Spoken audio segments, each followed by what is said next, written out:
Welcome to Commerce GYAN. Now, most of you must be quite interested in knowing how to actually prepare a balance sheet. And at the same time, not just that, even for that matter, read a balance sheet or a profit and loss account to know whether your business organization has made a profit or loss in that particular period. And at the same time, you want to know what is your financial position on a specific date. So today, if I want to know what is my worth, you can say the net worth in monetary terms, then I will need to read the balance sheet very carefully. So in today's video, it will be interesting for everyone to actually understand how a balance sheet looks, how to read that balance sheet, how to actually interpret a little bit of those terms which are there in the balance sheet. And second important thing that we're going to understand in today's video is the trading and profit and loss account. So how to read a trading and profit and loss account. Read means basically to understand what are the terms used in the trading and profit and loss account and what do they mean. This is also a continuation of the series of basics of accounting, which is for the purpose of standard 11th commerce.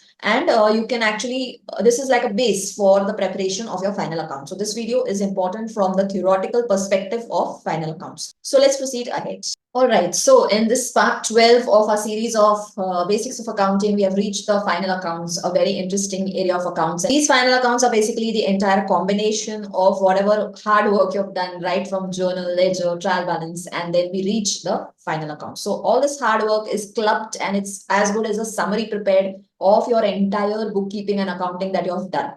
So in this final accounts video, what are we going to see? We are going to understand what are final accounts, the meaning of final accounts, then the importance of final accounts, and the last 2 points specifically important, which is basically we are going to see how to have what are the formats of a trading profit and loss account and balance sheet. And at the same time, we will see how to read these formats. So if you don't want to really go in depth into the preparation of final accounts and you just want to, if you're given final accounts, how would I read them? If that is your question and query, then the last 2 points, the third and the fourth point, will be especially important part of the video for you.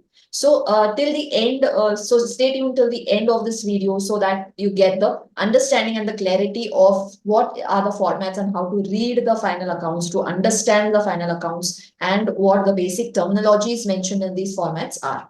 All right.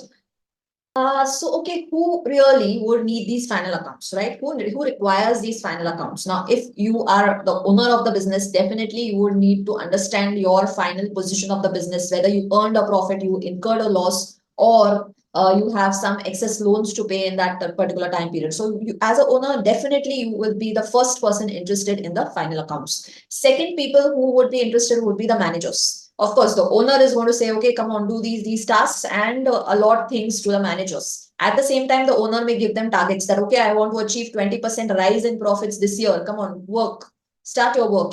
So what would they do? They will need to understand, na, last year, how much was the profit? So now this year, how much should be the increment in the profit and how to achieve it? So for them, the final accounts would be essential. You would have suppliers and customers also sometimes asking for parts of your final account. So they will, if you are a public limited company specifically, like huge companies like the Reliance Group or the Tata Group or any of those types, you as a person buying goods from somebody or you selling goods to somebody can be equally important. So in case of, you can say in case of suppliers as well as customers, these people would be interested in your final accounts to see whether you are in a good financial position. So as a customer, what would be your understanding whether this company is progressing well, doing well or not? So if I'm buying goods from a particular company and the company is on the verge of collapse, probably I will not have the steady flow of purchase. So take example of Vodafone company, Vodafone Idea in India. What is happening to them? Continuously they're facing problems and maybe at some point of time they may have such a big issue that they may have to shut down the operation. So if you are a customer of Vodafone Idea, you may think, should I shift to Geo? Should I shift to some other network? Because in case this network closes down, I will be in a problem. So this is exactly why the final accounts of a particular company, even to the customers, would be important. Next example would be in case of if you're talking of suppliers. So if you are going to give a company some supplies, like take any example, if you are supplying raw material to a steel industry and that steel industry is on the verge of closure, will you as a supplier want to give money to them or rather give material to them? No. Why you would not give? Because tomorrow if you are selling, let's say 5 crores worth of material to them and they just have a closure, they don't pay you the money, you will be in a huge loss. So even suppliers of commodities are equally important, equally interested, and they find final accounts equally important in comparison to other persons, right? So even for suppliers and customers, final accounts are definitely important. Then comes the bankers. Bankers, why would they be interested in your company's details? Think about it. Yes, correct. They would be interested because they want to lend money to you.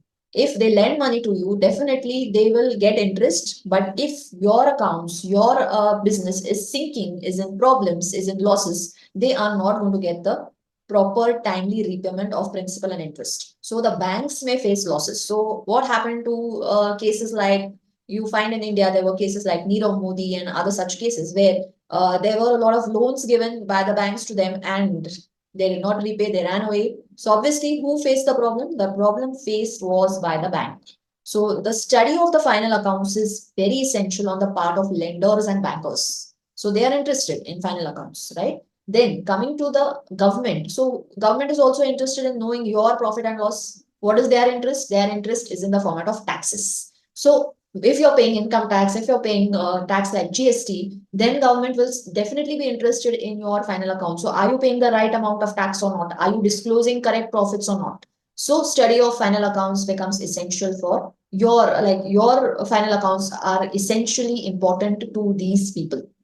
Got it. So for final accounts, who needs these final accounts of your business? These people are the ones who require the final accounts of your business. Correct? Then we have why they need these accounting details of business. Obviously, why you need is first important thing is to know your profit and loss position. Second is to know your financial position, that is your assets and liabilities position of the business. And third one is based on these details, you will have to make analysis of your business organization. And with this analysis, you will have to take decisions. So this is the process flow of, you can say, the importance of the final accounts. So final accounts can give you these details. Then when are these final accounts prepared? Should I prepare final accounts every day? Should I prepare it after 5 years? What is the basic, you can say, standard time period for preparation of final accounts? The standard time period is, if you remember the accounting period concept. Accounting period concept says that we have to stop and look back on our business every year. So accounting period is from 1st of April 20, whatever the year, and to 31st March of the next year. So if you're talking about 23-24, it will be 1st April 23 to 31st March 24 that you have an accounting period, and your final accounts will be prepared on the last day of the year. So what is the last day of that year? 31st March 24, let's say in this case. So every year on 31st of March, you are going to prepare the final accounts for the last year. Sometimes business may need to stop earlier and look back whether they have done well or not. So they may prepare final accounts on quarterly basis. Some may do it on monthly basis, and some may even do it on weekly basis. If they are very keen and their business transactions are very huge, then they may need to stop in between, stop earlier, and see how they are performing. So final accounts are prepared in quarterly basis, also sometimes 6 monthly, and sometimes it may be even weekly basis. But standard requirement of most organizations for preparation of final accounts will be on yearly basis. So after you prepare final accounts, they will calculation of taxes and everything comes into picture, and then you will have to make the payment towards income tax and so on. So final accounts basically are prepared on yearly basis compulsively. Some big public limited companies are having a compulsion of preparing the final accounts on quarterly basis. So if you open Economic Times newspaper, you will often see that there is a published, you can say, unaudited financial statement of different companies in that newspaper. What are these? These are basically the quarterly final accounts of that particular company, and they are showing the general public how the performance has happened. Okay. So in that case, even investors and general public are interested in knowing the performance of that company. Got it? So this is the time limit or the time period of preparing final accounts. Now comes the part of what is prepared under the final accounts. So the first one that we have is the manufacturing account. Now, as we know that manufacturing is basically something very specific type of activity. So if you're a manufacturing industry, then you will have to prepare the manufacturing account. Otherwise, it is not required. Second one we have is the trading account. Trading account is required specifically for every industry. So even if it's a service industry, still trading account is generally prepared. Sometimes service industries may even avoid preparation of trading account and directly they may prepare the third one, that is profit and loss account. However, if you see profit and loss account, every industry prepares the profit and loss account. So it could be manufacturing, it could be service, it could be trading. So everyone prepares the profit and loss account. Then we have the profit and loss appropriation account. Now, profit and loss appropriation account, what is it? It is specifically connected to company accounts. So if you're a proprietorship organization, profit and loss account is not, profit and loss appropriation account is not generally prepared. So this is basically applicable to partnerships or companies or LLPs or such other types of organizations. So generally till now, we have the trading and profit and loss account, which is commonly prepared. And finally, we have a balance sheet statement. So it's not an account, it's a statement. So balance sheet statement is basically prepared by organizations, every single organization, be it profit making, non-profit making, be it a manufacturing sector, service sector, or it could be a trading sector. Everyone prepares a balance sheet. So balance sheet is a compulsive statement prepared. And in fact, in all these statements, if you see, we have trading and profit and loss account, which is commonly prepared. So for understanding of a proprietary organization, if you are talking about proprietary organizations, you will find the trading account, profit and loss account, and the balance sheet. Got it? So here we have the specimen of the trading account, the format basically of the trading account. In this format, if you see, we are preparing the trading and profit and loss account for a specific period, and this is generally 31st of March, okay, of the year. Now, if you see the account, the word account is used here. So this account has one side, the debit side, left-hand side, and the credit side on the right-hand side. Also, you will notice they don't have any date column, ledger folio column here because this is prepared from the trial balance. So if you see the left-hand side of this particular account, you will see the expenses. So this side, the debit side, you will find all the expenses written. Now purchase, so basic expenses, if you see purchases less returns. So purchases, whatever amount you had bought goods, out of that, whatever you returned are reduced here and written. Then we have any direct expense, freight, carriage, customs duty, wages, coal, fuel, royalties, factory expenses. Now one common thing of these expenditures, if you notice, all these expenditures are the direct expenses. So what do you understand by direct expenses? Now, if we have a particular business, let's say you are running a business of buying and selling of stationery items. So for you, what will be the purchases of goods? It will be the stationery. So we are talking about purchases of, let's say, stationery items. So those stationery items will become your basic expenditure. Then whatever is connected to the sale of those, okay, whatever sale of goods has happened, that you are going to make sales of stationery. Against this, what is the basic important expenditure without which the sales cannot happen? It will be like if you're talking of wages or any kind of factory expenses, if at all it is like if at all it is the manufacturing of stationery, then these would be relevant. If you're just selling stationery, we can have expenditure like freight and carriage. So if customer has mentioned that you have to drop this particular stock of goods at our doorstep, and only then you can take up this order. So then in that case, your freight and carriage will become your direct expenditure. In case of manufacturing, if you see, an industry cannot make a product without these expenses like wages, without coal and fuel, any kind of royalties, any factory expenses. So all these expenditures mentioned here are the ones which are direct expenses. So remember this particular point. On the credit side, if you see sales and sales returns. So this is your income, the direct income. I don't have anything like dividend received, interest received, anything which is not connected with the core business activity is not considered here. So what is my core business activity? Selling goods. So sales is basically the core business activity, and this will be mentioned as income. Goods distributed as free sample, goods taken by proprietor for personal use. This is basically reduced value. So this is something which is taken out of the business. So this amount has to be shown. Then we have the closing stock, and here we have the opening stock. Now this is of specific importance. Opening stock and closing stock. Now understand this term carefully. When I start you can say a particular financial year on 1st April, I have some goods brought from the last year. So opening stock is something which I have in hand, let's say of 1,000 rupees. Now I add some purchases made during the year. Purchased goods, let's say of 3,000. Of this total of 4,000 rupees worth of commodity, I sold some goods. Sales happened.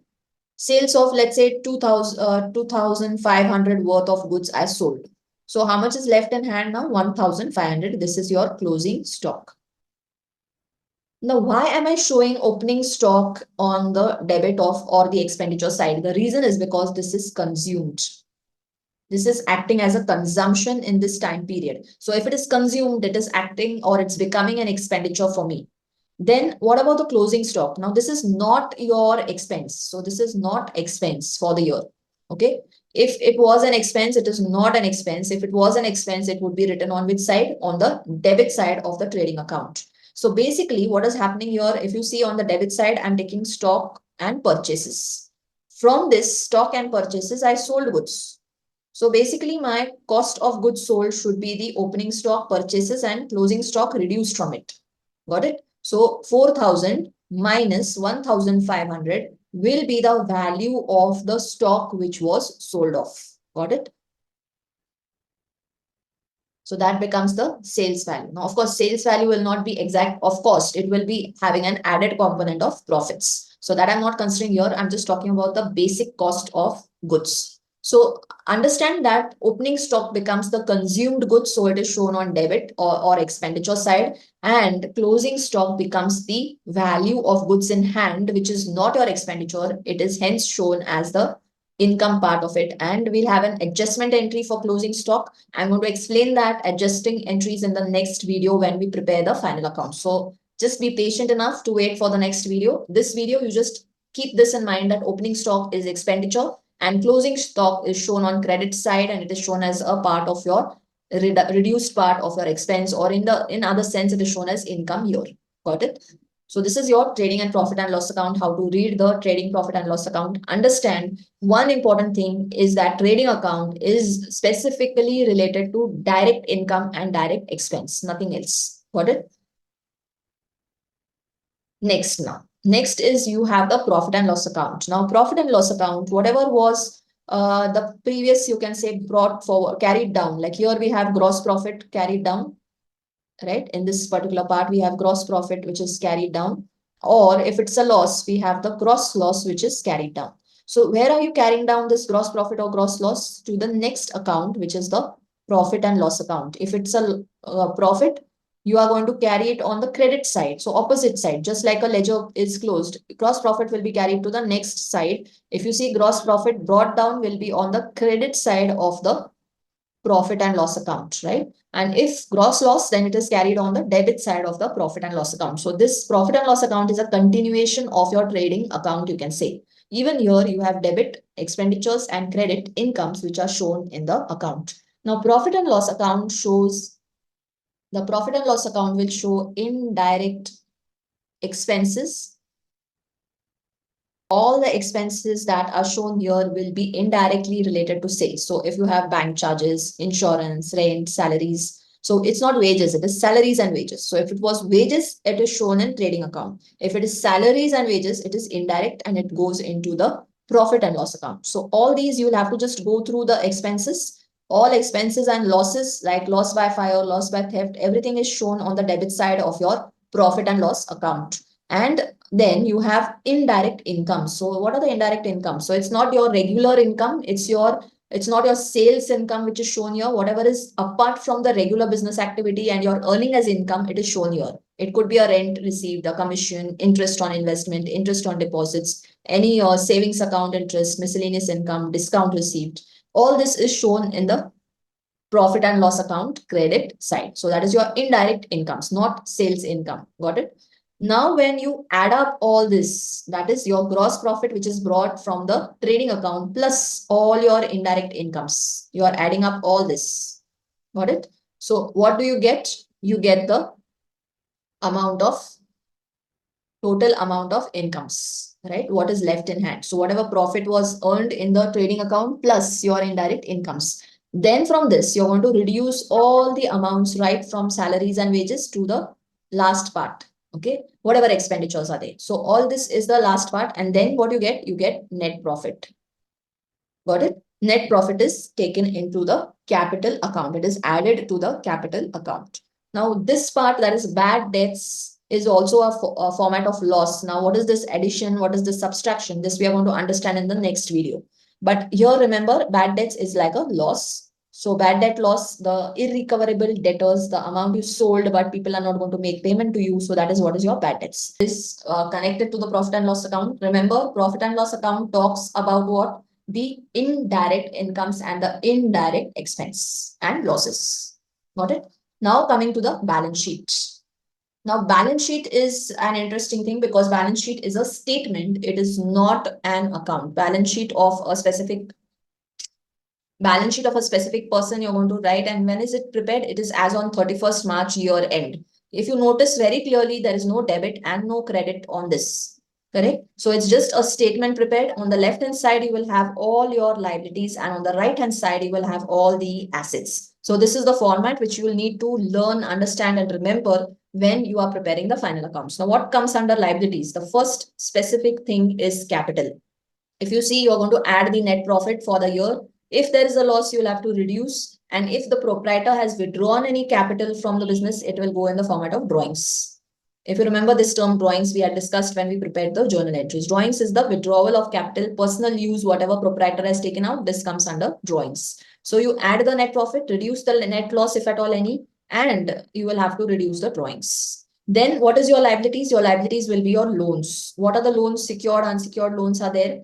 And specifically, when they are long-term loans, they are written separately. Long-term means above 1 year. So if you have borrowed any money from banks or any institutions or any individual, and it is for a period of more than 1 year, it will be treated as long-term loans and it will be shown in the balance sheet on liabilities side.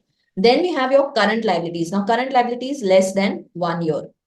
So any liability which is generally speaking less than 1 year's time period. Sundry creditors. Creditors are what?